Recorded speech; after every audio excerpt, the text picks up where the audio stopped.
If we don't see the world as a beautifully, extraordinary biological entity, which is the Earth, that there's, 3.4 trillion creatures that are Earthmates. They're here every day, and they're talking to each other. They're communicating. And that's where we live. We're one of those 3.4 trillion, or actually maybe we're 8 billion of the 3.4 trillion. We're not listening.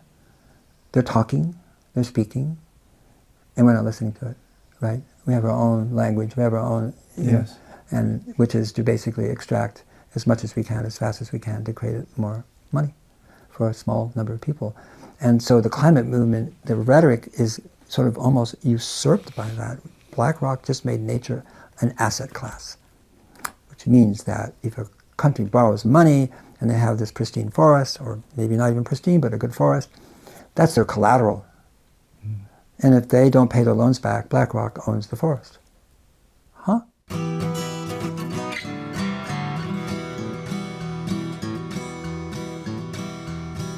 Welcome to the Real Organic Podcast. I'm Lindley Dixon, co-director of the Real Organic Project. We're a grassroots, farmer-led movement with an add-on organic food label to distinguish crops grown in healthy soils and livestock raised on well-managed pasture, all without synthetic fertilizers or toxic chemicals. You just heard from longtime friend of the Real Organic movement, Paul Hawken. Paul is a renowned environmentalist, entrepreneur, and the author of many wonderful books, including Regeneration and Drawdown, and the very recently released Carbon. He's joined us several times before to discuss the climate crisis, but in this conversation, he goes even deeper into the role of organic agriculture in turning things around. Paul makes it clear that organic farmers aren't just on the front lines of climate change, they're also at the center of the solution. So let's dive in.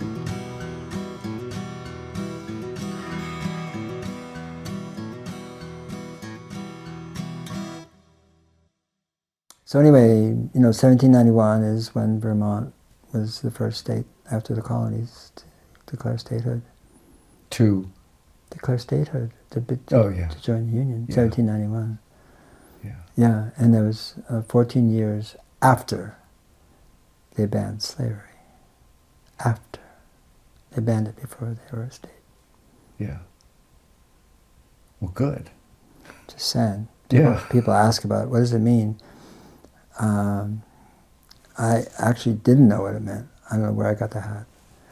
I was going to like it. And then I looked it up and my people come from Vermont, Ethan Allen, that clan. Yeah.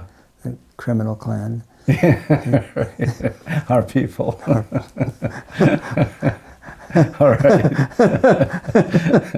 Well, welcome to the Real Organic Podcast. So, yeah, we're just talking about those criminals who founded Vermont.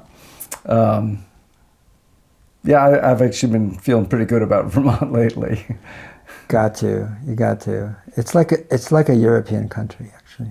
Yeah.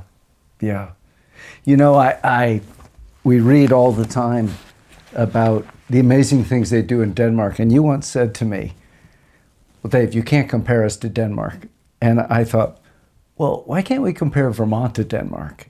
And I'm sure we can't do exactly what they do, but we have the ability, and so does California, frankly, although it's obviously a whole different universe. But California has a kind of autonomy and an economy the size of which, I don't know, California is probably bigger than Denmark in terms of... A little bit bigger. Yeah. It's the 5th biggest country in the world, economically. California is, yeah. Yeah, you can name the other 4 easily. Yeah, that's right. Yeah. So it's pretty amazing. And on this trip, I've been looking at California as a very different place from Vermont, but it's a place of such extremes. As I drove here, my heart was singing because it's so beautiful. It's just so beautiful. Just to drive out of San Francisco across the bridge, and it's just lovely. Yeah. And it's Vermont is beautiful too, but this is a different place. Yeah, no difference. Just you have black flies, we don't. Right. And humidity and a few other things. I've lived there, I know. Yeah, right. But we don't have any big ag, which is interesting. And it makes for a very different place because there are literally no power players in Vermont politics to represent big agriculture. And so it's a very different political scene because real organic is celebrated. How about small agriculture? Is it well represented? In Vermont, In yes. Montpellier? It's not, agriculture is not so intense, but what is there is small. Right. Vermont is got, I think 13% of our farmland is certified organic. California is 9%, so it's probably second in the country only to Vermont, but it's much bigger. Well, yeah, but some of the farms that are being certified organic here are questionable in terms of, I won't name the farm, but the biggest organic carrot farm in the world is in California. It's 30,000 acres. That's right. And so it's the second biggest. So Yes. those two represent 80% of the carrot market. Yes, and when you go to the store, the natural food stores here, and there's organic carrots, and you look at them, they're with out their tops, and they have splits. So you just look at them; they're not a complete carrot. There's a split. Well, how'd that happen? They're over fertilized. They're grown so quickly. Yeah. That they sort of grow out of their skin. They burst out of their skin. They burst out of their skin. Yeah. Yeah. I think carrots and, of course, berries are the two most powerful examples of industrial organic. Right. And in both cases, it's California. But some of the best small strawberry growers in the world are also in California. Right. So California has these extremes, and I think, I'm going to be meeting with about 30 California farmers tomorrow night at Full Belly. Oh, Full Belly, yeah. And we're going to have a conversation. These will be small farmers, smaller farmers, not small. Some of them are mid-size, but all good, all real organic. And we're just going to have a conversation about what does it mean, this uneasy pairing, this shotgun wedding between industrial organic and real organic, and how do we work it out? What's a family reunion look like? There's always, in a big family, there's always a few outliers. That's right. That are blood relatives. Yeah, or the in-laws. Yeah. So-and-so got married to that guy. Yeah. But still there is an actual family connection. And how do we work it out? It doesn't mean that we're friends, and I don't know. I don't know where it goes. This is the conversation that I think we're having. I think given the extremes of conventional agriculture, and it's getting more extreme, not less. It's not like, oh yeah, we shouldn't do that. It's going the other way. And that the acceptance, recognition, and in a sense of familial relationship is the word you use, is really important, because there still is a very clear dividing line, even if the real, true, or organic, whatever adjective you want to use, is obviously not respected or not done, or by the other so-called organic farms and production facilities. It's best to link up, because we really do need to address soil, and we need to address water and nutrients, and soil is the most important what's the word? The most important factor in our survival. As a species, is our relationship to the soil. Number one. It's where life begins. Every culture in the world calls it Mother Earth, and for good reason, because it is the mother. It's the source of all life. Everything you see in this room, everything that people drive around in, everything that people think they can't do without, whatever it is on the internet or at this Lululemon store, whatever it is, comes from the earth. Comes from the earth, not directly, but indirectly or directly. It comes from soil. It does. So I find myself in conversations sometimes with people who don't believe that, who are in the organic tent. I'm part of a group that is trying to see if we can readdress this in the law and say organic must be grown in the soil. Well, that's a different question. Yes. That's a different question. I'm talking about the earth as a whole. Yes. And as a mantle of life. And that mantle of life creates all other life, including our little gadgets and things that, we want to have. I'm just saying, if you pull the string on the flower bag, it all goes back to this, besides the sea, by the way, I want to make a distinction there between the sea and land, but it all goes back to the the mantle of life on earth. And so whether, the Ashwar people had iPhones or not, they still knew the earth was madre, and they still know it's madre, it's still mama, it's still the mother, it's the source of life. Men don't have babies, okay? Yeah. Women do, okay? They can. And the earth creates life. I mean, it's the biosphere that regulates the atmosphere, period, end of subject. We're the only species of the 8.4 million approximately estimated species that dysregulates the climate. Only one out of 8.4 million. Yeah. Mm-hmm. And I didn't, it's interesting, so when I said that, I didn't mean to get lost in a small side thing. My point is, the thinking that you're talking about, it is a way of seeing the world. How do you see the world? Because I think everything follows from that. Mm-hmm.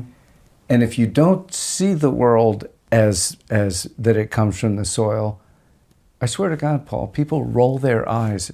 If you were to say that in a conversation about organic, some people who are hydroponic champions would go, well, what we're doing is organic because we're using organic inputs, approved inputs. Mm. But they're missing the point. Mm-hmm. And that's why they're not understanding what we're trying to get at in the first place with organic. Mm-hmm. Yeah, I mean, you can take somebody who has been damaged or injured or ill and so forth and use all sorts of technologies to keep them alive and walking and eating and digesting. But that's not where life comes from. So, the idea that, life comes from the 13,000 drugs that we have, to take care of what? The 13,000 diseases. Actually, there's more than that, but the 13,000 named diseases, where are they coming from? And, you can say some is aging. Yes, of course, we come, we stay, we go. I mean, this is a body. But, I mean, the pathology that has just swept through our populations is extraordinary in terms of its differentiation and its effects and impacts. Where does that come from? Where does it come from? Really? In other words, it just happened? No. It's biological.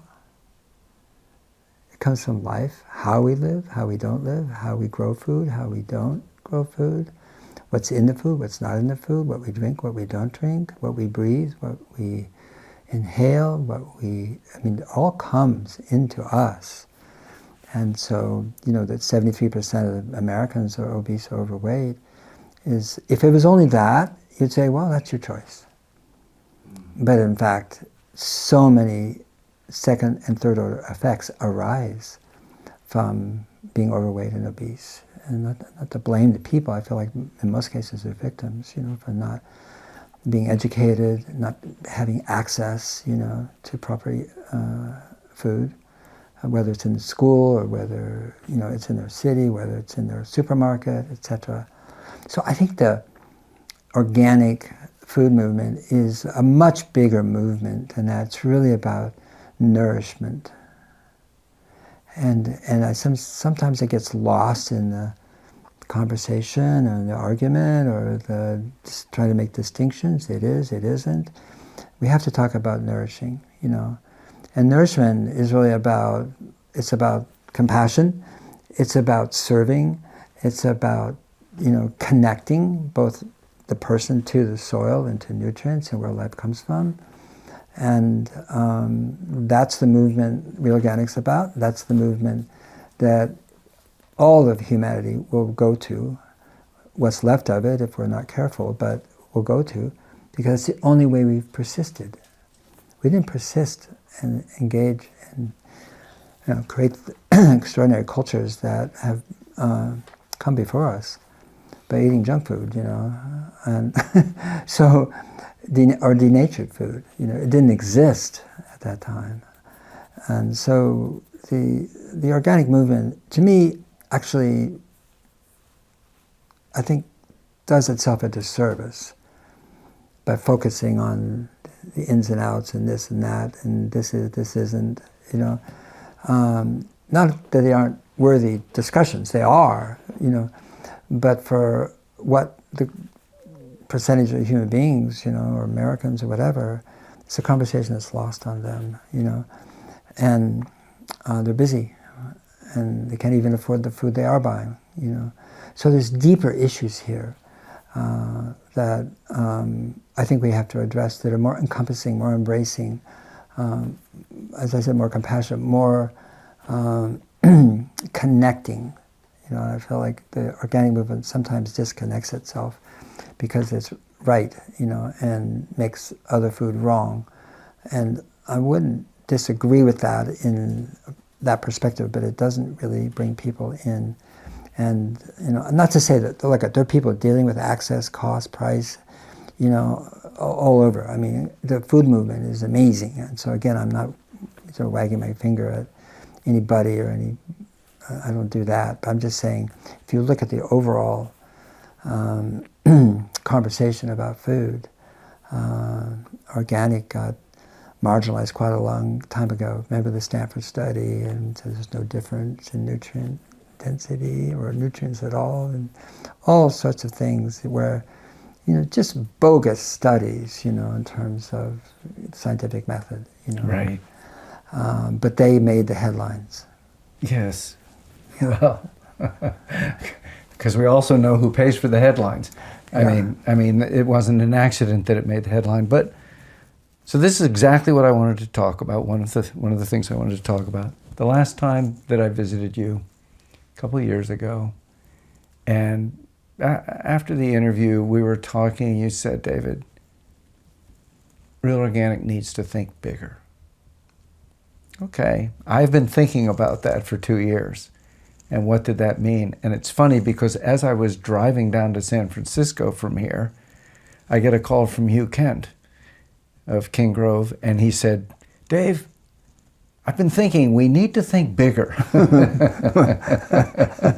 I thought, okay, I'm getting a message. But my question was, okay, and it's fine, it can be a koan, but let's go a little further, and you are going a little further. What does that mean to think bigger? And I thought about your own life, and the first time I think that I encountered you, Paul, was reading Growing a Business. And which, thank you, it was a great help to me as I grew a business. And I literally started doing certain specific things. I start what we call the weekly printout, and on that weekly printout, I see exactly where we're at financially, and which is a very important thing if you're going to run a business, a small business. And since then, I've watched your arc, and I think that it's been, it could be described by that you have been thinking bigger. You're taking a lot of the same issues that you were dealing with back at Erewhon, and then at Smith and Hawken, and they are the same issues, but you're trying to think them on a bigger scale. And by the way, Woody Tash said, no, we need to think smaller. So that was an interesting response. But when you think about this, thinking bigger, what does that mean for you? Well, I agree with Woody. Actually, a bigger scale is details. So they're both true. They're both right. They're both correct.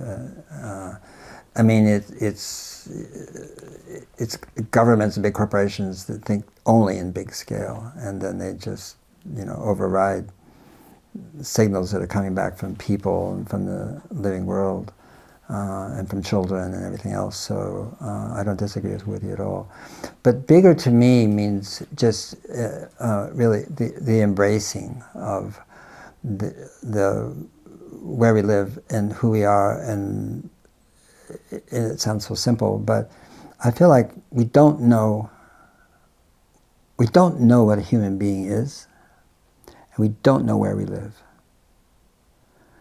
And so when I say we don't know where we live, there's that Jill Clapperton quote, when you stand on the ground, you're standing on the roof of another world. Well, you are, but we're just really now starting to unveil and reveal and discover what is going on. And I want to say down there, but it's in the soil. And there's just a coming together of, I think, wisdom that many farmers and indigenous people have had for decades, if not centuries, and science. So observational science, all the great farmers I know were using observational science. They weren't having people from the extension come in, test everything, and tell them what to do. They were walking their fields, and they looked, and they saw the color of grass and the different, and this, they could tell different soil types just from looking, and so forth. That's observational science. All of indigenous science is observational science. And observational science is the science of connection, of integration, whereas empirical science, which came out of the Enlightenment and the scientific revolution, is the opposite. It's about making distinctions. And this is a this and not a that, and that's a that, and this is not a that, and so forth. And that's by naming. You name it. You can't study it unless you separate it out from everything else that it isn't. Yes. That's empirical science. It's extraordinary. But what I think we're seeing now is that the best of empirical and observational science is sort of meeting and talking, in scientists and people, more women than men, interestingly. It's just observationally true. But when I think of, Jill Clapperton, when I think of Zoe Slanger, I think of Toby Kears with fungi, and Robin Wall Kimmerer. You start to look at this science, which is really revealing what we don't know, which is so much more interesting than thinking you do know. Yes. And so I think bigger, to me, means like, oh my gosh, because to say it's all connected just sounds like a cliche, but since the inseparability of our breath, of a blade of grass, of a hummingbird hovering in the morning, is something that's starting to, I think, emerge in people's awareness. Now that awareness, I think, was here on Earth for thousands and thousands of years, because people lived in one place and they got to know that place if they were going to survive.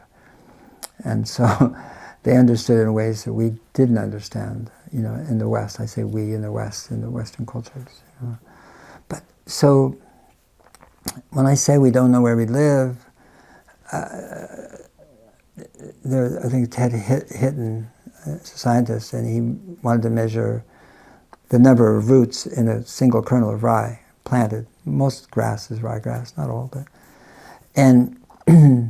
and so with an electron microscope he did, and it was 14 million roots. 4 million were hair roots, so you can set those aside. There's only 10 million left, but those 10 million roots are connected to hyphae, connected to mycelia. And what we know now, because of the work of Toby Kears and Adam Adamowski of the Royal Society, is that the mycelia are talking, communicating, whatever you want to call it, using clicking sounds, the same way that the San people in Botswana communicate in sperm whales, and And not only that, I mean, Adamowski says, well, there's packets of clicks, sounds. They're like Morse code, I mean, in terms of spatial arrangement, I mean, the clicks, and you can make... Can I just interrupt you? The fungi is clicking? The mycelia. The mycelia is clicking to the root? I mean, do we think it's... No, it's clicking to itself. Just to itself, it's talking to its community. What we know is that there's negotiation going on here because the plant has sugar, right? Photosynthesis. The mycelia needs that to live and survive. Mycelia are down below. In a sense, it's a transaction saying, what do you want? What do you need? I need nitrogen. That's a big... Plants like that one. Phosphorus. Some can call for zinc or selenium. I mean, and you're looking, what Toby Kears has done in Amsterdam is actually make it visible by injecting dyes. And you can see the mycelia actually transferring stuff, molecules. And sometimes in the same little, I don't know what you call that, little vesicle, it's like 4 cells thick. They're going opposite directions at the same time within the same, vesicle. I mean, stuff is going on. It's like it's a marketplace, but it's so busy. And there's 10 million roots communicating, and somehow they all communicate the same thing. And so the plant has language. Now, and again, these are things that were just sort of, heretical ideas very recently in botany. And they have Zoe Slanger, beautiful book, The Light Eaters, where she spent 8 years with botanists and just like, what do you know? What do you see? What's amazing out there? And at the end, she reports that there's a group of them basically who don't want to go on record because they want to keep their position at whatever university, but are saying the only way we can understand a plant, the only way, given all the attributes and its capacities and abilities, its 20 senses, etc., is that it's a brain, root to tip. It's a brain. That's the only way we can describe what a plant does and knows and says. And so that's why I say we don't even know where we live. In a sense, you can go outside, bare feet, whatever, be grounded, but we don't know. And that is a wonderful thing to realize. And I would say the same thing about the human body, which is we think we're individuals. We are not. Are there barriers? Yes, cells have barriers, skin's a barrier. We have barriers for good reason, for practical reasons. But I mean, there is 40 trillion microbes inside, outside, going all around our body, outside, without which we perish. 40 trillion microbes that don't have our DNA, but that are part of us. Just so right. Yeah, that would be our microbiome. And it is, without it, we're gone. Yeah, but it's not just the microbiome in the gut, it's everywhere. Everywhere. That's a particular digestive function of the microbiome. But so again, we're at this cusp where we're like, what's a human being, Right. As they say, individuals are in comic books and westerns, that's it. There is no such thing as an individual. And so the realization that's occurring when I say go bigger is to go, oh my gosh, we've objectified, because of our Western education, in naming and this and sorting out, and which is great for empirical studies, we've objectified the living world. We've categorized it. We put it in, this is a this and this is not a that and so forth. And technically that's true if you look at it that way. But that's using nouns as a way to understand the world. And if you use verbs, which is what indigenous languages use, a verb is all about relationship. And so there isn't a separation in a relationship. And so the whole climate movement, to me, pretty much is failing because the language they use is to objectify nature, climate itself. We're fighting, tackling, combating climate, Climate change as a problem. Climate is, the climate crisis, it's everywhere, and we're fighting climate change. Climate cannot have a crisis. Get out of here. is climate. That's a projection. That's an objectification on something that is extraordinary, but it's not a thing. Can climate be a crisis for us? No, we're the crisis for ourselves. We're the crisis. Yeah. The Yeah. biosphere creates the atmosphere. So who's changing the biosphere? This is one of the things I did want to talk to you about. So there's a story I like to tell, Bill McKibben's story, and because it resonated for me. And Bill said, when he started in as dealing with climate and trying to figure out how to create change, he said, for a long time, I thought we were having a debate. And then I realized we had won the debate a long time ago and we were just having a fight. And it was a fight with money and power, as these fights often are. And I thought that's actually exactly what I felt that I was also involved with in the organic world. And at first it seemed to be a debate, and then I realized we'd won the debate a long time ago, and now we had a fight. And you said, no, that's the wrong way to think about it. And I thought, great, let's talk about that, because I think you went on, I don't mean to quote you to yourself, but you said, what did we ever win by fighting? And I thought, well, we ended slavery, we got women to vote, we defeated the Nazis and freed the Jewish people from the concentration camps. So there were things that appeared to be worth fighting for that humans did fight for. And I can't say, oh, everything was unparalleled success. It didn't mean that oppression ended or any of those things, but it did mean that something horrible that was happening that people were involved with seemed to get a lot better. Mm-hmm. So my question to you, honestly, is, and I'm saying this with an open mind and heart, could you, when we talk about this, do you feel like, well, I've got two parts, and one part goes, we have to fight, and another part says fighting is not going to get us there, we need to think about this totally differently? Or is there no part that says we've got to fight, and is it just clear to you that the answer is not fighting? And maybe that would be a more of a Martin Luther King Jr. kind of a perspective. What's your thought about this? We both see lots of things that we go are destroying us, that are unjust, that perhaps are even intolerable. How do we respond to those things? Well, I mean, to the climate movement, I would just say, how's that working for you? That language, that way of, I mean, less than 1% of the people in the world do anything on a daily basis, much less than 1%. After 50 years of very clear science. I mean, we knew everything we needed to know 50 years ago. Actually, even before then, even 1856 with Eunice Foote Newton, So, and I mean, not that I'm a spectator on this, but I would say, looking back and looking at it and going, how is this conversation working? I mean, is it making any difference? And yes, I mean, if you take away solar and wind in terms of their efficacy as a technology, they would be being implemented right now regardless of the conversation around climate, because they're cheaper. They're cheaper. It's cheaper. And that's why they're being taken up so quickly. If they weren't cheaper, they would not be.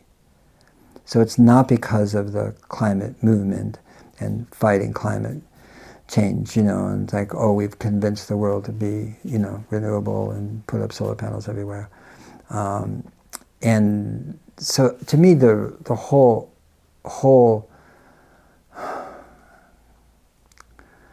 the conversation that is occurring is about antagonism and about making people wrong and making oil companies wrong and so forth. And go to an oil company, go there, go talk to the workers. They're us. Sure.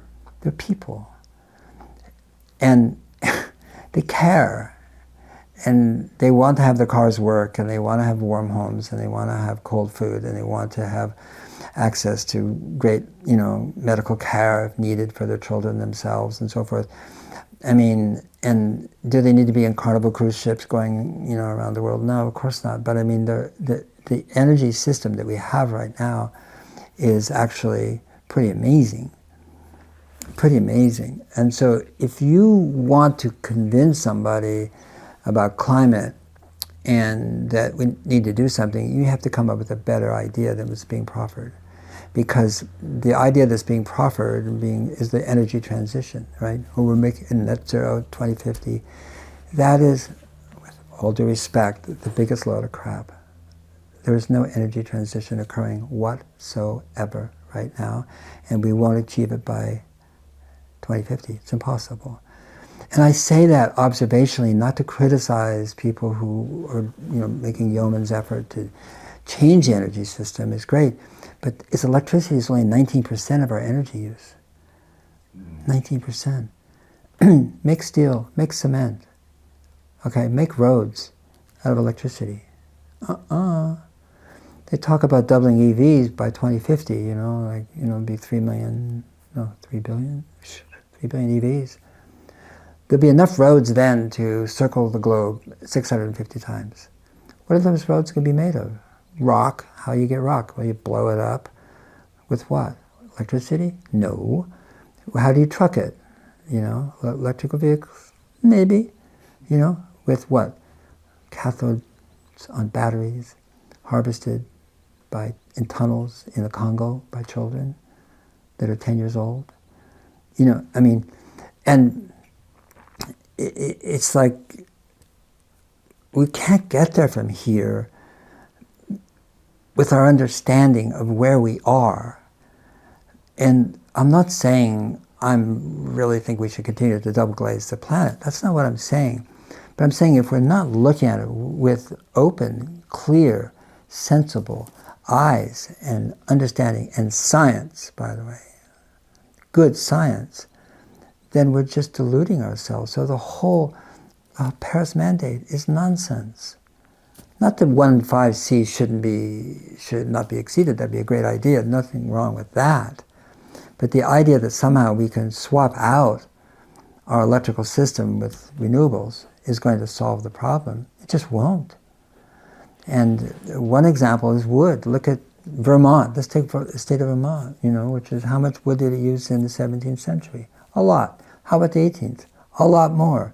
19th, more. 20th, more. Now, more. We use more wood today on Earth than we ever have before. So what came after that? Coal. Well, was discovered, it was in China for 1,000 years, but it was discovered in UK and Belgium particularly, where it was abundant and obvious. And then we started to use coal. Was just supposed to displace wood, right? It did not. As soon as we had coal, we used more wood. Okay? And then oil was supposed to displace coal. It did not. Because liquid fuels could do something far different than solid fuels, anthracite, so forth. And so if you go back, 4 centuries, we use more of every single thing that we have ever used. And humans move toward the cheapest concentrated form of energy possible and always have. Good to know. Yes. Really good to know. So, okay, now let's step back and look at what we're doing and what, what's the cause and what is the way through.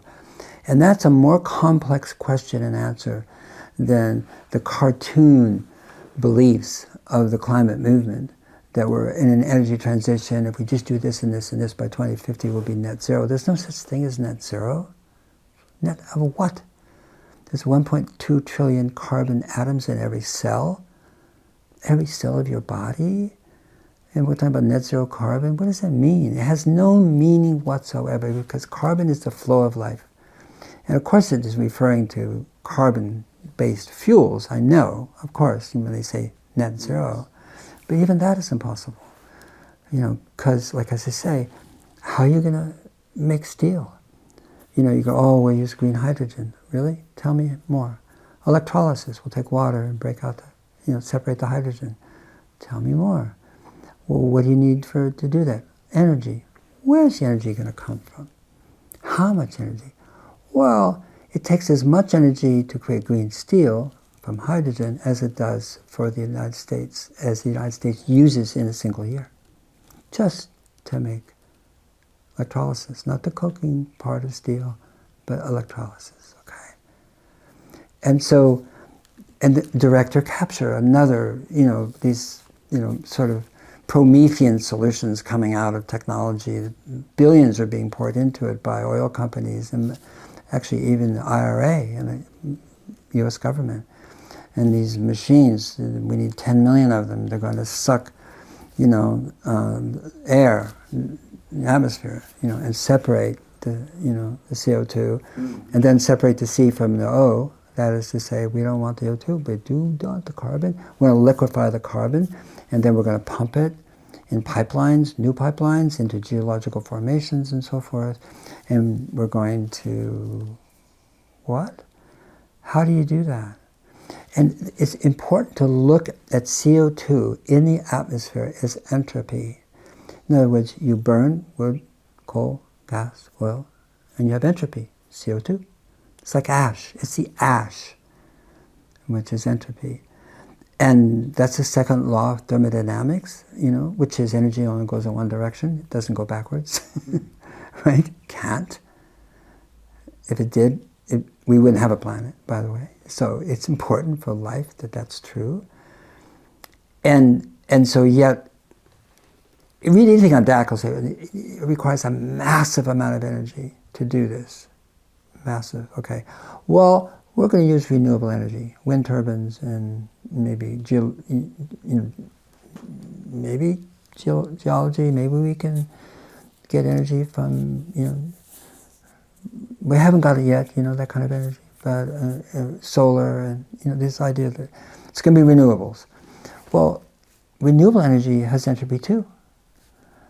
Solar panels last 25 years at best. They're full of rare earths, heavy metals, this and that, steel, glass.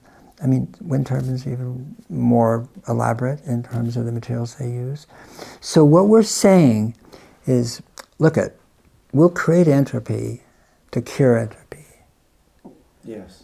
And as a one-time farm boy, I'm just saying, that's like walking onto the pasture of a farm, the dairy cows, whatever, cattle, saying, God, man, you got a lot of cow patties here. And you say, yeah, I got cows. I have this idea. We'll make new cows out of cow patties. That's direct air capture. It is insane. It's hilarious. It's ridiculous. So it's emblematic of the way we're seeing the world. And if we don't see the world as a beautifully, extraordinary biological entity, which is the Earth, that there's, 3.4 trillion creatures that are Earthmates. They're here every day, and they're talking to each other. They're communicating. And that's where we live. We're one of those 3.4 trillion, or actually maybe we're 8 billion of the 3.4 trillion. We're not listening. They're talking, they're speaking, and we're not listening to it, right? We have our own language, we have our own, and which is to basically extract as much as we can, as fast as we can, to create more money for a small number of people. And so the climate movement, the rhetoric is sort of almost usurped by that. BlackRock just made nature an asset class, which means that if a country borrows money and they have this pristine forest, or maybe not even pristine, but a good forest, that's their collateral. And if they don't pay their loans back, BlackRock owns the forest. Huh? So this is just another extension of the exploitation that arose out of 1492. I mean, when the West came to the rest of the world, and with the doctrine of discovery from our papal brothers, the papacy, the Vatican, said that if you discover something, it's yours, to the Spanish. And so we're still doing that. Bioenergy, carbon capture systems, I mean, all the ways we're looking at the world in the climate movement, pretty much, except for soil, by the way, except for soil, in terms of larger categories, is self-defeating and scientifically inaccurate.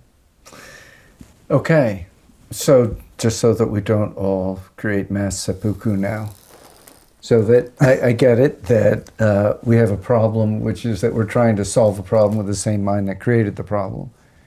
So what does it look like to think of that differently? It's not the same mind. It's the same education. It's the same assumptions. It's the same beliefs. Yes. Not the same mind. The mind is beautiful. So I want to make a distinction there. Okay. Yeah. It's very hard to get past our beliefs. It's very hard to get past our education, and I see it over and over, and I go, oh my God, you know, what am I doing? What have I done? And because we are so molded by these beliefs, and we reinforce them in each other, obviously. We have culture, and culture says this is good, this is bad. And if you do bad, you are other, you're outcast. And maybe if you just do a little bit bad, then we'll call you a foodie or an organic wacko. But if you go a little further, you will be outcast, you will be shunned. So I'm trying to figure out, given that we are programmed not to choose to be shunned because we survive as a community, how do we overcome our education? How do we overcome our training? Which, without a doubt, is powerful and very helpful for a certain kind of problem. It's just, as it turns out, our problems are much deeper than that. You do it by listening, not by talking. You do it by receiving, not by knowing. The last thing the world needs is another know-it-all. I know you don't, listen up. When I wrote Carbon, the Book of Life, I was trying to avoid that assiduously, you know. And because those books can be popular, they can be correct, maybe from our perspective, I don't question that, but they don't work, it doesn't work. Mm-hmm. And so they don't work in terms of creating a transformation that is the hoped for transformation. Absolutely not. Well, if you can give me an example, I'm ready to be educated, for sure. But I don't see an example of it. I really don't. Paul, can I ask you, can you think of a transformation that is one that you would go, now that's a transformation I like? Any time in human history that you go, that was a step forward. There is the transformation occurring right this second, right now, all over the earth. And we don't see it because it's local, it's small, it's marginal, in quote marks, you know, and it doesn't make the news, we don't know about it, and we're not affected by it that way. And so we are so separate because we're trained to look for the big things. By the Post, by the New York Times, by the Guardian, by TV, by MSNBC, by Fox News, etc., etc. We're on the alert, you know, social media everywhere, to look for these big signals, and lots of followers or lots of reads, or you know, people, a lot of readers, big books, bestsellers, all that sort of stuff. We are so attenuated as that being the signal in the sea of noise, and I'm saying that's upside down backwards too, and that the noise, if you will, out there, the real noise, is human beings who are restoring life on Earth. And it's the only way it's the only path through the dilemmas that we're in, is to create more life. Because anything else is simply some variation of taking, of extracting. The biggest extractive industry in the world is Google. It's taking everything they have found out about you and selling it to somebody who wants you to buy something else. That's extraction. Our children are being extracted. They're extracted. You know, the TikTok, everything. We're extracting each other now, right? But it's the same mindset that is destroying the basis for life on Earth, which is water, soil, forests, animals, creatures, pollinators, etc., etc. So I go back to the soil. I go back to that, whether it's real organic or it doesn't matter what you label it. Those people and cultures that are actually nurturing life on Earth in community, and life on Earth includes children, includes women's health and well-being, includes education, includes housing, includes safety. I mean, all those things are part of regeneration. It's not just soil. Mm-hmm. We're talking about regeneration, regenerating the relationships we have with each other and with everything that supports us, which is, again, the Earth. And so let me give you an example of what I'm talking about. And it's come to me recently because I feel like, there is a website called Restore, no E, RESTOR.ECO. Tom Crowther did it, Crowther Labs at ETH in Switzerland. Go to it. There's 250,000 sites on Earth being restored by people that you never hear about. Go, look, scan, see. So what are you doing? Not you. What are you doing in terms of restoration? Are you watching, observing? It doesn't have to be big, huge. It's not like, it's not about being a hero or heroine. It's about absolutely understanding that all life, without exception, comes from community. Our cells are a community. We have 32, 34 trillion of them. It's a community. Our body's a community. Within our body is communities. And so communities are arising everywhere on Earth. And I don't mean to be Panglossian and say, don't worry, it's going to happen. No. I'm not saying that at all. But that life is happening. The example I give, and it came to me recently, because we had big fires here in California. We're very fire prone. Maybe one of the most fire prone geographies in the world, by the way. So it's a very natural thing to have fires here. Not the fires we're having, because the 56 tribes that used to live in California practiced fire ecology, and so they didn't have conflagrations like the Pacific Palisades or LA or Altadena. Those weren't possible because of the way they managed the land. But when I was young, and I lived in the Sierras, and we get fires, and usually not big ones, brush fire or something, and people get right on it. We didn't have a lot of professional fire people because you couldn't afford to have people being occupied to do that when there's nothing to do, So city governments and county governments, had enough. But when there was a fire, there was always volunteers, right? And you were trained, don't fight a fire if it's upwind, things like that. We were volunteers. But the time came when the fire was out, so to speak, and then you had to tamp it down. And tamp it down meant you had to walk over all the ashes, and with metal-soled boots, and because you were looking for hot spots that were covered up by the ash. And particularly manzanita will just stay red hot for a long time, but it's covered by ash, you don't see it. So that's why you're tamping it down, and eventually it's out, and you're covered in, ironically, carbon, and you're black, and you have goggles and stuff, and you take a shower, go home, and everything. In the spring, the same place that had burned, because most of the fires, at least when I was young, were late summer, early fall. Now they're year-round. But spring would come, the rain had happened in the winter, and you'd see grass, the color of grass you'd never seen before, because of the nutrients from the ash. They were just like, whoa. But you'd see wildflowers that you expected to see, lupin and, poppy and things like that. But if you were a botanist which I was not at that time, and not now either.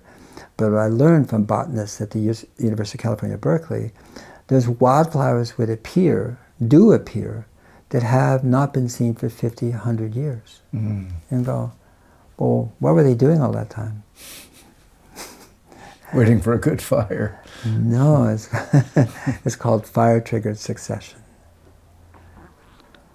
And so it took a lot of heat, a lot of fire for them to bloom. We are now, think of those as being simultaneous now. The earth is on fire. Our politics are on fire. Corruption is on fire. Mm-hmm. The concentration of wealth is on fire. The way we treat our children is horrific, in my opinion. And so we're on fire, but that fire-triggered succession is happening at the same time. Mm. That's how I look at it. And it is real, you know, I mean, real organic, it's real, okay? But it's not just real organic, you know, I'm just saying there's hundreds of thousands of these things happening on Earth right now, and we don't see them. Is it enough to counter the momentum of, you know, fascism and proto-fascism and, you know, all the other things we know about that are basically destroying life on Earth? I don't know. Mm-hmm. But I do know that the nature of this Earth is to regenerate. It always will be.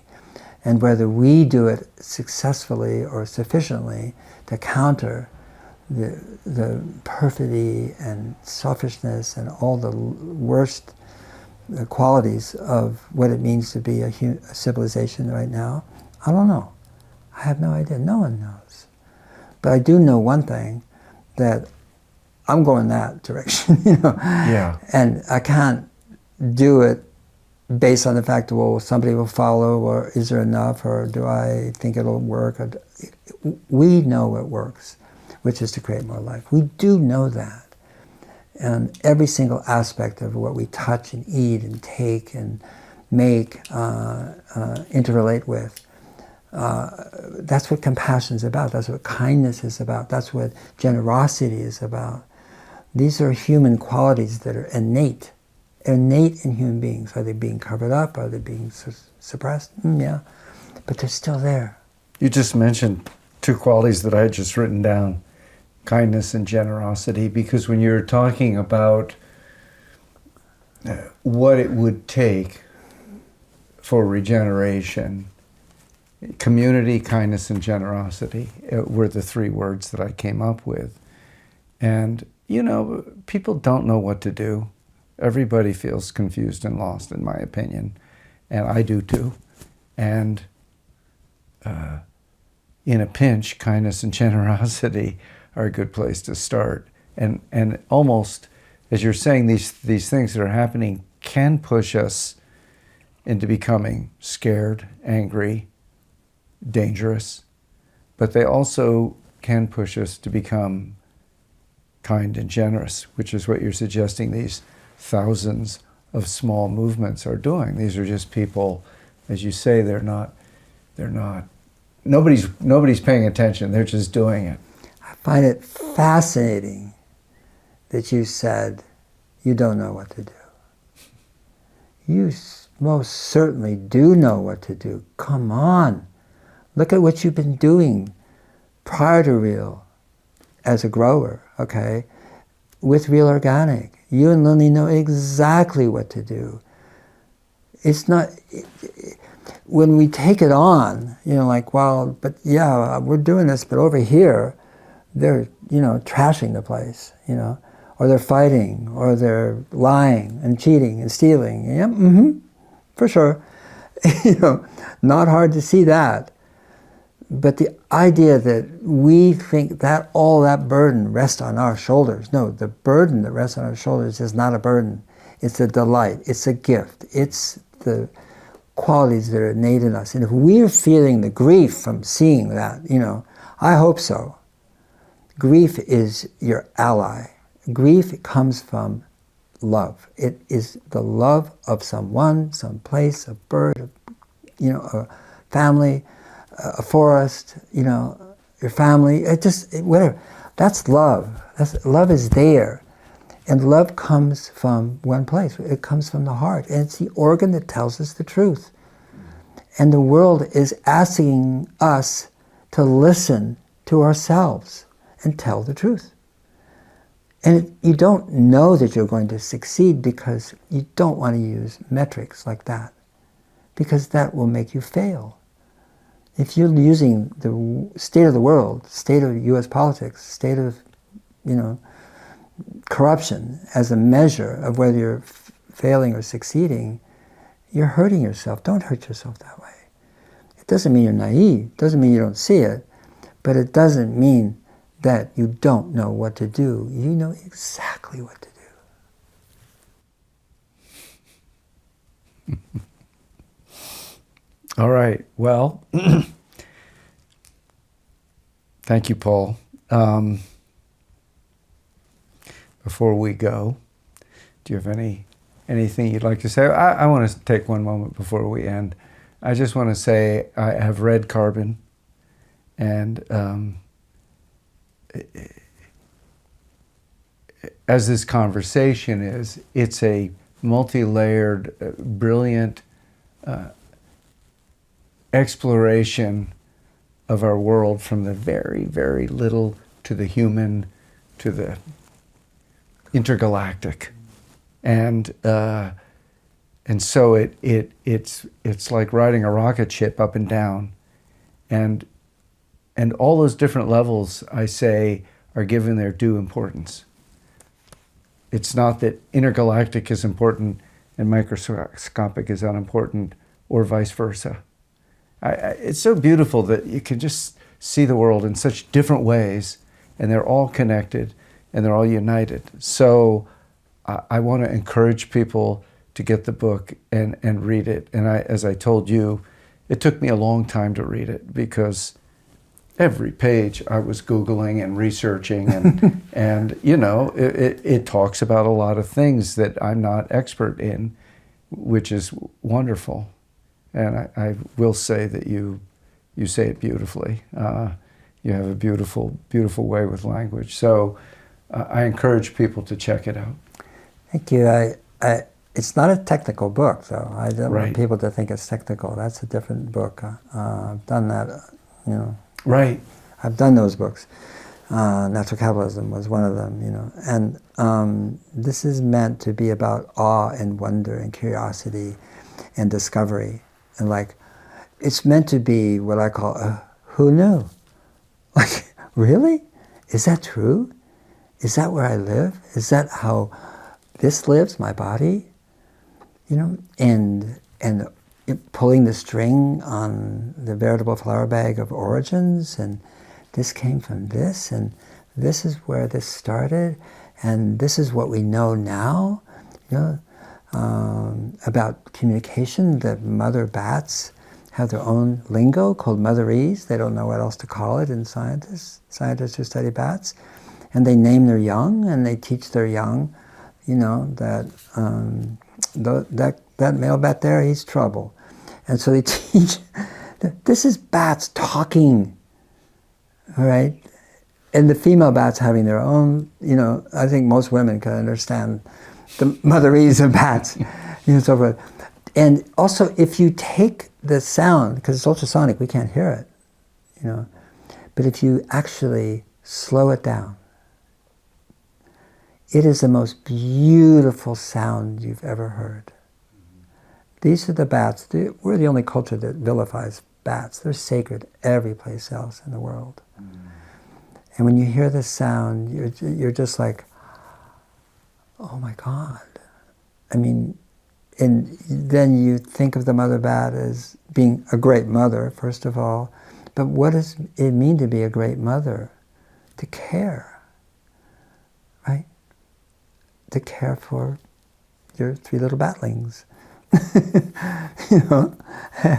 and to know where threats are, and to know how to get food, and this and that. So, I mean, that's just a small example of things that are in the book. And it's meant to just sort of say, hey, this is where we live,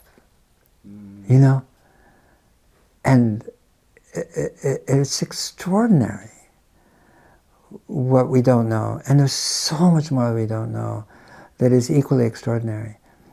And that is what the book tries to point to and celebrate, is that, as I mentioned earlier, we're discovering what we don't know.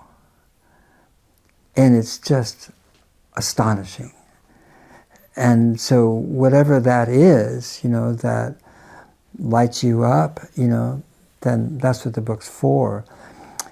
Really, if we're going to restore life on Earth, which is what we're either going to do or not do, but it's going to restore itself, and we just have to decide whether we want to be along or not. I mean, the Earth is going to regenerate.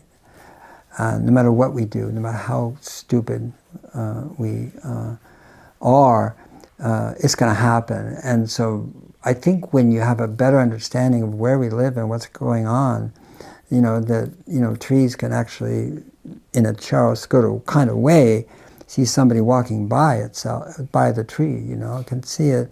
You go, what? I mean, no, yes. And so, it's aware of my presence. Was I aware of its presence? No, I really wasn't. Now I am. Yeah. Because I realize it's a living creature, not a tree. That's just a noun. And so that's really the purpose of carving the book of life, which is like, those are the things that can inspire, make us happy, make us smile, make us realize not the tragedy of our present, socio-economic system, which is very tragic, but to inspire us to say, okay, but I'm here now, I'm here for a short time, we come and go. What am I going to do? Who am I going to be? And I want to, it's kind of like kids in a playground, the ones who are having fun, that's where you went, not the ones who are hitting each other. I want to be with that world. I want to be with the magic world. I want to be with mother bats. You know? I mean, not literally, but in spirit. Yeah. And so that's what I'm trying to inculcate, really, is not... And I want to say, I also love the parts, I don't know what to say, in a sense it's all autobiographical, but the parts about your own life and how you found health, and you started out with a lot of dis-ease, and then you worked on experimenting with different foods and discovering, if I eat that, I feel good, and if I eat that, I really don't feel good. I think most people have a sensitivity they're not even aware of, but yours was extreme enough that it pushed you to find out. It did, and the only reason it happened is because I read a book that said, if you're sick, it's your fault. And I was really pissed off when I read that, because I had asthma from 6 months old, the youngest recorded case in San Mateo County history, medical history. But what the book was really saying is, only you're responsible for your health, no one else. No one else is going to fix it for you. Yes. And that's when I went on a food fast, and just rice and tea. And after 8 or 9 days, I forget, but for the first time in my life, because I had asthma until I was 18, and was over-medicalized, had 3 doctors prescribing the same drug because I was taking the maximum amount from each, so 3 times the maximum. Yeah. And so I was just, a druggie. But the thing is that for the first time, after 8 or 9 days, I felt air at the bottom of my lungs. Everybody knows what that feels like virtually. I had never experienced it. And this sensation, it was like, wow, it was so amazing. And so, what I did is like, well, this is working, but I don't want to eat rice and tea every day. That's not going to work. So I would add a food, and just one food, and I could feel right away, oh, this feels good, this does not feel good. And I just kept doing that for a year. And so we never get the opportunity to isolate the physiological effects of apple juice or Coca-Cola or a hamburger or a milkshake or French fries and things, And once I did that, my body said, this, I want this, I don't want that. It wasn't like I was making a conceptual choice, I'm going to eat this kind of diet, I'm going to be a vegan, I'm going to be a vegetarian, I'm going to be this. No, my body told me exactly, And everybody's body will tell you what it wants. But we have overridden it with the noise of chemical agriculture, of foods that aren't nourishing, And so it's there for everybody, We are wise. Our bodies are brilliant. And it's all covered up by industry. And it knows what it's doing, by the way, to do that. Industry knows what it's doing. Oh, it knows exactly how to manipulate. Yeah. Yeah. It's funny that such a simple thing is so elusive. I mean, not many people actually know what makes them feel good and makes them not feel good from what they eat. They're eating a melange, they're eating all sorts of things. That's right. And they're doing it habitually, fairly. They like this, don't like that. Well, and it's not even just that. There's also added to it this layer of, again, that wanting to be part of a group. Well, right now the group is eating very bad food. So if you leave that group and say, I'm not going to eat that, you become other. Yeah. You become an outcast. Yeah. And people don't want to be other. Yeah, I experienced that at first. Yeah. For sure. Yeah. That's why I started Erewhon. Yeah. That's right. Because, we were all others, we were food faddists, Right. I remember debating Fred Stair, who was the head of the Department of Nutrition at Harvard. And we had all these debates then, about, organic food and, and he was, of course, on the Sugar Council and the American Chem Council and, he was like, and in a debate, I think it was at MIT, he was calling me a food faddist, and all that sort of stuff. And I hadn't thought of it beforehand, but I said, I think you're the faddist, not me. Because everything I'm eating, people ate before Jesus was born. And most of everything you're eating was invented since World War II. You're the faddest. I'm going to watch what happens to you, because I don't think that's going to work for you. So that's the fad, not me. Right.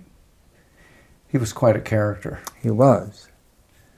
He lived a long time, too. Yeah. He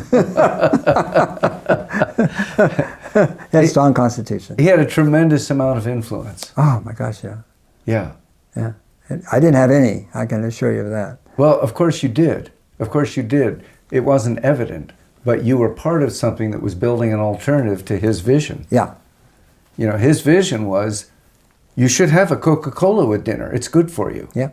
And he said these crazy things. Now we look at that and we go, that's nuts. Yeah, chair of Department of Nutrition at Harvard. Of the Department of Nutrition at Harvard for many years. Yeah, decades. Yeah. Mm-hmm. And as such, he had tremendous influence making people who believed what you believed and who were trying to offer that food into nuts. Oh, not just nuts, but ridicule. Yeah. Ridicule.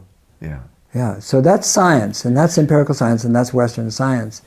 And boy, it can go way off with its peer-reviewed studies. Right. Like, oh, really? Right. So, of course, real science isn't the enemy. Not at all. But science can be manipulated to really do bad things. We go, oh, look, we've proven it. Well, they haven't proven it. There was a study that was paid for by somebody, and it came up with a conclusion. Yeah. And we've seen what happens if you come up with the wrong conclusion. The great story of Tyrone Hayes. Yeah. And we will destroy you if you publish that. And they did a pretty good job of destroying him. Our friends at Syngenta. Yeah. It's interesting because I feel like when I did a book with Amory Lovins, did Natural Capitalism, and for Drawdown too, what I would say is, look at In God We Trust, and all others bring data. In other words, let's separate what you believe from data. And even carbon, I think, has 350 notes, and I left a lot out, but it's always science-based. And what I say is that, facts do not change the world. They don't. Stories do. But stories have to have both feet on the ground to be compelling and enduring stories. And so that was sort of like with carbon, yeah, there's facts underlying and within, but the book is really about stories. Yeah. Because we remember stories and we retell stories, and stories change us. Always have. That's what humans do very, very, very well. Yeah. And so science is to be respected. I'm in awe of science, but I can spot bullshit too, when it's paid for by who paid for this science, Right. Yeah. Right. Bayer? Monsanto? So we were talking earlier about taste. Yeah. I think it's a very important thing. And you were saying taste will give us the truth. Taste is a story. It's not a story that we tell, it's a story that we experience. Can we trust taste? And taste has been hijacked. Doritos taste good to people. Probably at this point, Dorito wouldn't taste so good to me, but if I ate 5 of them, by the 5th one, I'd be going, this is pretty good. Yeah. So how do we make sense of that? Well, I mean, our taste buds were stolen by food companies. Yeah. I mean, even back, it's decades ago, I remember at Stanford Research Institute talking with people who were organoleptic scientists, and they were describing then how they were using the understanding of taste to manipulate foods for people to like them, and also to make them Doritos. In other words, I can't stop putting them in my mouth. That was done on purpose. Right. And it's so ubiquitous and so used. But so when you look at taste, we have more tastes than any creature on the planet. We can taste a million different things. We humans can taste. We humans can taste a million things. And that's because we can smell a million things. You can't have taste without smell. And we assume that the best smellers are wolves and cats and dogs and bears and other predator type animals. And they do. They have a great smell, but they actually have a very narrow spectrum of what they can smell, and that is, they look, when dogs sniffing poop or whatever, or pee, you're taking a dog on your leash and, it's really getting interested in something you can't even see maybe, but it's looking for threat, sex, and food. And so it really is it's really focused on those things to survive. And it doesn't need, to smell, a camellia. You don't see dogs going and smelling flowers, right? No. Because it's irrelevant. Yeah. It's completely irrelevant. So we think they have the best, olfactory sensibilities than we do. It's not. We're the other way around. We have the best. We can smell more things than any creature on earth. And that correlates to taste. And our taste buds, we get new ones every 10 days, So it's not like they're stuck there and forever. Now, so taste is like our teacher. It's our guide. It's our ally. But we're so addicted and so messed up, I mean, you go to Starbucks now, you might as well just inject sugar. Right. That's not the origin of coffee. Coffee was really almost medicine. Really, it was medicine for the people for whom it originated, and so we've taken things that were important discoveries by human beings, in the sense of as foodstuffs, as medicines. Corn obviously was one of them, incredible. But and they manipulated them all. Corn is such a sacred food. Dorito is not a sacred food. And the way the corn is created and all that sort of stuff. So, yeah, taste is our ally, but we have to create the conditions where we can actually taste something. And my feeling is that if you do that, if I was doing what's called a fat farm, but a place where people would lose weight who are obese, you know, that's not fair, fat farm, but you know what I'm saying, I mean, that's not kind of them, so forgive me for saying that, but the thing would be to get them to untaste, to stop getting things and not try to please their taste buds, to uncover what they want, what their body really wants. The body will talk to you and say yes, no, but you have to create the spaciousness for that to happen. People are not stupid. We've made them stupid, you know, in terms of diet and food and desire. And again, I mean, to me, and I've said it, and Pepsi's never responded to me yet, and so forth, they're committing a crime against humanity.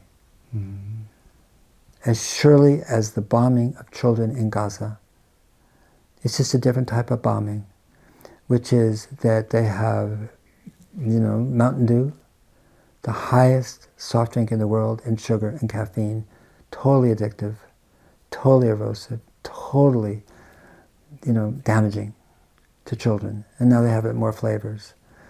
You know, that's a crime against humanity because they spend I don't know how many, maybe not they together, but Coke and Pepsi and Dr. Pepper spend about $5 billion a year in the United States getting our children to drink soft drinks. Yeah. That's a crime. Yeah. Yeah. All right. I don't want to end on that note, but No. Well, we'll end on another note. But that's important. That's important. That's part of it too. That's part of it too. All right. So let's find a note to end on. What would you like to say that we haven't said? I think I've said everything I want to say. I respond to interaction more than I have some, you know, spiel. I do have spiels, obviously, but I mean, I don't have a spiel that, you know, to memorialize myself or my brain or what I'm thinking. I would say, I mean, I'm just talking about myself now. I just am curious. And that happened when I was young because it was really unsafe to be inside. My home was a show. And so I went outside. And the interesting thing about a child, inside, outside, is that you can figure the inside out really quickly. I mean, we didn't have TV, but if we had, we eventually did, but off, on, refrigerator, open, close. I mean, you know, the things you could learn a house in 30 minutes, right? I spent a lot of time outside. I don't know what was happening. Yeah. I had no idea. The sounds, you know, what I was seeing, the things that were crawling around. My uncle was captured in World War II by the Japanese in the Philippines and then escaped and spent 3 years in the jungle feeding himself. And, you know, he didn't know the war was over, one of those soldiers. Wow. And came back and became a herpetologist because he spent all the time identifying and eating snakes in the Philippines. And so taught me how to hold snakes, how to hold a rattler, how to hold cobras, how to, you know, saw them as, not as threats, you know, in the case of rattlesnakes and so forth, but as a being. Yeah. That it bit when it was threatened, but didn't go out and bite things to kill it. Yeah. Didn't do that. Maybe little things like mice, but not a human. And so it was the outdoors and being part of the Sierra Club when I was little, or my father was, you know, and meeting all these great naturalists and conservationists, you know, some who are, David Brower, you know, who are famous to this day, and just developing this affinity, not that I'm an expert, I'm not a good botanist, I'm not a good geologist, I'm not a good, for what's happening outside, you know. And it developed curiosity. And so my books, the succession of them, are all about wonder, like, I wonder, I want to know more about this. Yeah. I want to know more. And I have 2 more books to go, and that I know of. You're working on the next one now? Yeah. Yeah. Yeah. Oh, yeah. Yeah. That's great. Yeah. This So- was just barely landed. Yeah, 6 weeks ago it landed. Yeah. Yeah, but I knew about this one before it landed. And it's interesting that somebody pointed out that I looked at it. I don't recommend you reading my oeuvre, but if you read the end of every book I've written, it signals the next book. And I had no idea I did that. Mm. You can say, oh yeah, oh yes. It's in the last chapter of every book is where I'm going. Yeah. It's where I'm going. It's the ending of that book, but it's the beginning of the next one. Yeah. Yeah. All right. Well, I'm on my second round, as I said, so when I get to the end, I'll get a sense of where the next one is going. You can guess. It's fine. Yeah, yeah. Thank you for reading it. I really appreciate that. It's a great pleasure. I don't write for any other reason. Yeah. I mean, the first chapter alone is enough to sit with for a long time. It's quite rich. So, all right, Paul, thank you. Dave, thank you for everything you do. Don't forget what I said. You do know what to do. Don't be so hard on yourself. Okay. Thank you for listening to the Real Organic Podcast. Our movement is growing because you're subscribing and sharing these podcasts with your friends. So keep it up and leave us a rating and a review as well so that others can find us. You can find a video version of this interview on our newly designed website, realorganicproject.org, or on our YouTube channel. And you can join us every Thursday for a new episode featuring voices from the organic movement. See you next time.